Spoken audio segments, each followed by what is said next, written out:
So hi guys, welcome back to the channel. This is your host राजलिशन। I hope आप सभी अच्छे हो। तो फिर से आप सभी के लिए लेके आया हूँ कुछ लेटेस्ट ट्रैवल अपडेट मेरी तरफ से। तो लेट्स स्टार्ट अभी। आप सभी के साथ सबसे पहले आज हम बात करेंगे about the Thailand new travel policy. जो थाईलैंड की तरफ से कुछ नया लेटेस्ट अपडेट आ गया है, क्योंकि दोस्तों आप सभी को मालूम होगा थाईलैंड के बारे में। एक अमेजिंग डेस्टिनेशन है। बंदे वहाँ पे जाते हैं बस अपने रिलैक्सेशन के लिए, एक अमेजिंग वैकेशन के लिए वहाँ पे लोग हमेशा जाते हैं।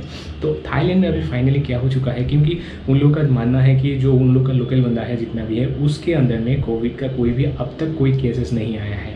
तो इसी दौरान तो उन लोगों ने फाइनली डिसाइड किया है, जो इंटरनेशनल ट्रेवलर्स है उन सभी को वेलकम कर रहा है from the October 1 of October से ये ओपनिंग हो रहा है। लेकिन उसमें कुछ नया पॉलिसी उन लोगों ने डाला है, क्योंकि आप सभी को मालूम है थाईलैंड मेनली जो ट्रैवल इंडस्ट्री है उसी के ऊपर ही बेस है टोटली। क्योंकि बंदा वहाँ पे जाएंगे, वहाँ पे जाने के बाद like all the local craft वगैरह जितना भी होटल यूज़ करेंगे, वहाँ पे जाके खाना खाएंगे।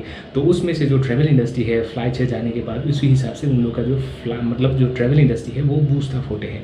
तो ड्यू टू कोविड पेंडेमिक 4-5 महीने से वहाँ पे तो कुछ नहीं हो रहा था।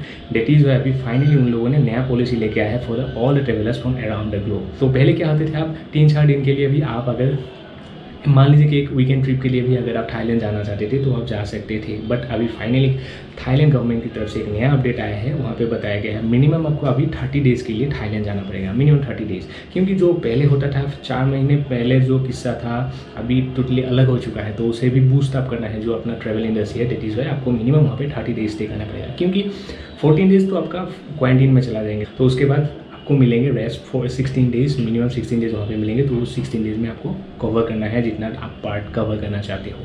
तो इसमें कुछ प्रोटोकॉल वहाँ पे बताया गया है। उन लोगों का टूरिज्म डिपार्टमेंट है, टूरिज्म डिपार्टमेंट का हाई अथॉरिटी की तरफ से एक नया अपडेट आया है। तो वहाँ पे बताया गया है कि आप जैसे थाईलैंड पहुँचोगे, वहाँ पे जाने के बाद आपको वहाँ पे जो नॉर्मल स्क्रीनिंग वगैरह, सोशल डिस्टेंसिंग प्रोटोकॉल, ये सब तो मेंटेन करना है ही, साथ में आपका कोविड नेगेटिव सर्टिफिकेट। बट उसके साथ आपका 2 ऑप्शन वहाँ पे और रखा है। तो उस प्रोटोकॉल में क्या होंगे, सबसे पहले आप जिस लोकेशन में रहेंगे वहाँ पे सबसे पहले आपका 14 डेज़ का क्वारंटीन स्टार्ट होगा। तो ड्यूरिंग दैट क्वारंटीन पीरियड आपका एक कोविड का टेस्ट होगा वहाँ पे जाने के बाद। तो ये टेस्ट हो गया, उसमें अगर आप नेगेटिव निकल जाते हो तो एक अनदर प्रोविंस में आप 7 डेज़ के लिए आप शिफ्ट कर सकते हो। तो वहाँ पे आप शिफ्ट कर सकते हो, या फिर आप सेम प्रोविंस में रहना चाहते हो तो वहाँ पे भी रह सकते हो, कोई किस्सा नहीं। उसके बाद जैसे आपका 14 डेज़ खत्म हो जाते हैं, खत्म हो जाने के बाद वहाँ पे फिर से आपका एक टेस्ट होंगे, जिस टेस्ट में अगर आप नेगेटिव आ जाते हो that finally you are free for explore Thailand. तो उसके बाद ही आप थाईलैंड का जितना पार्ट लाइक पुकेट, बैंकॉक का जितना भी आपका अयोध्या, जितना भी पार्ट आपको कवर करना है उस हिसाब से आप जाके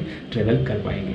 तो ये एक छोटा सा ट्रैवल आते थे, मतलब थाईलैंड की तरफ। पहले क्या आते थे, कोलकाता से सबसे चीपेस्ट फ्लाइट मिल जाते थे तो बैंकॉक के लिए, मतलब थाईलैंड के लिए अगर आप जाना चाहते थे। तो फाइनली वो सब किस्सा तो नहीं रहा अभी।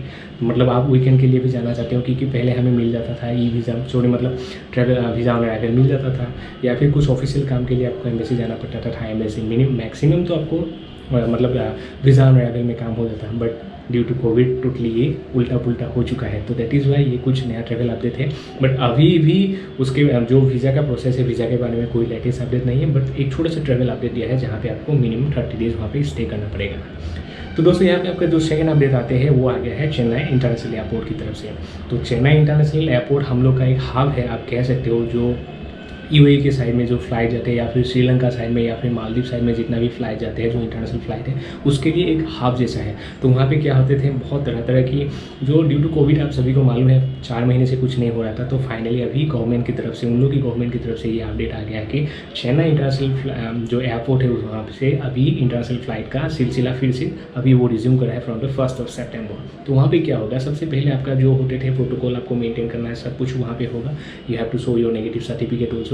तो वहाँ से अभी जो फ्लाइट वगैरह है, जितना भी आपका मतलब मान लीजिए मिडिल ईस्ट साइड में जो जितना भी कंट्रीज है like UAE, Abu Dhabi, Dubai के लिए जितना भी फ्लाइट है पहले थे, उस हिसाब से अभी ये रिज्यूम हो रहा है। But safety protocol is the main thing. तो वहाँ पे सेफ्टी प्रोटोकॉल उन लोगों की तरफ से अपडेट है, वो लोग वहाँ पे मेंटेन कर रहे हैं। इवन कुछ आइसोलेशन वगैरह जो क्वारंटीन सेंटर वो मतलब एयरपोर्ट के अंदर भी उन लोगों ने भी इनबिल किया है, ताकि जो पैसेंजर्स है, जो ट्रेवलर्स है, उन सभी को कुछ भी प्रॉब्लम ना हो, आसानी से वो ट्रैवल कर सकते हैं। सो गाइस यहाँ पे थर्ड अपडेट आते हैं all the monuments of India. जो मोनूमेंट्स है पहले मतलब आर्कियोलॉजिकल सर्वे ऑफ इंडिया की तरफ से जुलाई में कुछ मोनूमेंट आदि मतलब बहुत तरह के इंडिया के बहुत पार्ट में उसे ओपन कर दिया गया था, बस कुछ जगह पे उसे बंद कर दिया गया था ड्यू टू हाई अलर्ट और मतलब वहाँ पे कंटेनमेंट जोन ऐसा हो गया था। तो फाइनली अभी ASI मतलब आर्कियोलॉजिकल सर्वे ऑफ इंडिया की तरफ से ये लेटेस्ट अपडेट आया है, आगरा में जितना भी मोनूमेंट्स है सभी ओपन कर दिए जाएंगे एक्सेप्ट ताजमहल और जो आगरा फोर्ट है जिसे रेड फोर्ट भी कहा जाता है। इन दोनों के अलावा आगरा में जितना भी आपका जो मोनूमेंट्स है उसे अभी फाइनली ओपन कर दिया गया है। But due to covid pandemic के कारण अभी भी आपका ताजमहल आप विजिट नहीं कर सकते हो। इन दोनों के अलावा जितना भी मतलब मोनूमेंट्स है सबको अभी ओपन कर दिया गया है in state of Agra from the higher authority of the state government. यही छोटा सा आपके सभी के साथ एक छोटा सा ट्रेवल अपडेट मैंने शेयर किया। अच्छा लगा तो please go for like comment and don't forget to subscribe the channel also.